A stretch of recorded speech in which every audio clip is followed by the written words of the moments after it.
Hello YouTube!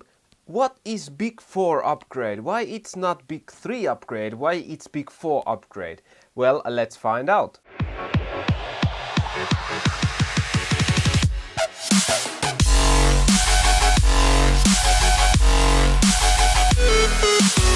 Okay, if you are familiar with car audio, you should already know about BIG3 upgrade. Long story short, the BIG3 is when you have from the alternator's positive terminal to your front battery positive a zero gauge wire. That makes the alternators put more amperage and higher voltage out from the alternator with less resistivity in shorter or wires. So you get good electricity from your alternator to your plus side of your car front battery. The second one is when you have a bigger minus side, so you have good grounding in your front battery also. This also helps when you have good positive side, good grounding in your front battery, that if you have a amplifier back in your car that is grounded into the chassis of the car, so without having upgraded zero gauge wire from your front battery to your chassis of your car, without it you only get as much amperage out from your front battery as the small grounding wire allows through.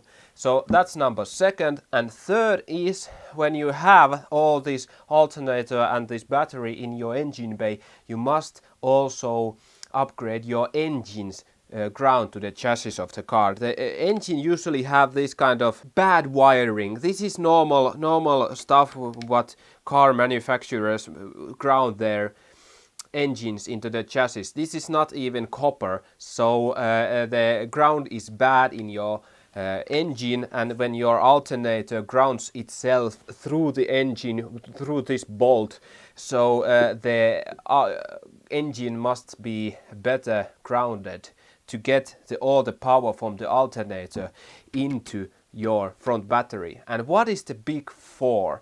Now, all this is okay and good, especially the zero gauge wiring all around the car, but you are forgetting one thing, and we need to think about how alternators work to find out what is the BIG4. Now, when alternator is working, it has the stator side. This goes around inside this stator, and stator produces sine wave. So you have first set of sine wave, second and third, and when you connect them through the diode rectifier, which is located in here, it pops them up and produces DC electricity. So now when engine has a better grounding, but if you few wires to the chassis of your alternator, you get better performance from your alternator into your front battery. So the BIG4, the fourth one, is grounding your alternator properly.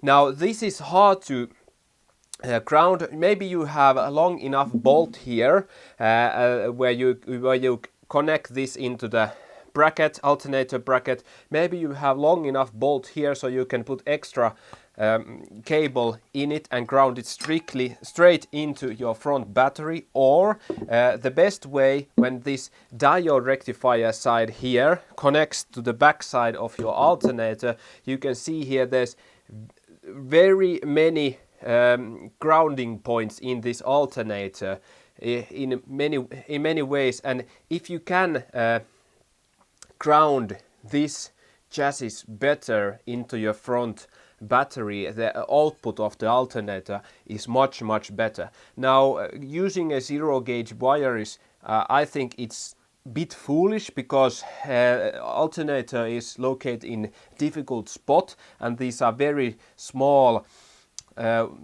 very small bolts here. So maybe if you can use like 2 or 3 or 4 smaller wires, that one or two connects into the front battery, 1 or 2 connects into the chassis of the car, thus making this produce more amperage out because it's grounded better. And that is simply the fourth. So long story short, everything in order. First, upgrade zero gauge from your alternator into your front battery into positive side. Second, upgrade your front battery negative terminal to the chassis of the car with a zero gauge wire.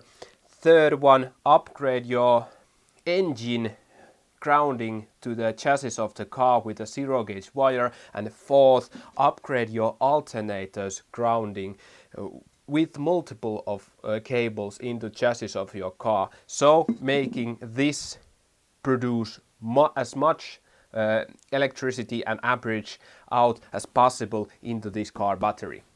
Like if you like, dislike. If you dislike, and leave a comment if I explained something wrong, or do you want to know more. I will be making some videos about electricity, how step down voltage regulators work, how to manipulate the alternator produce 16.8 volts even if it's a 12 volt alternator. So stay tuned and we see you on the next video. Bye bye!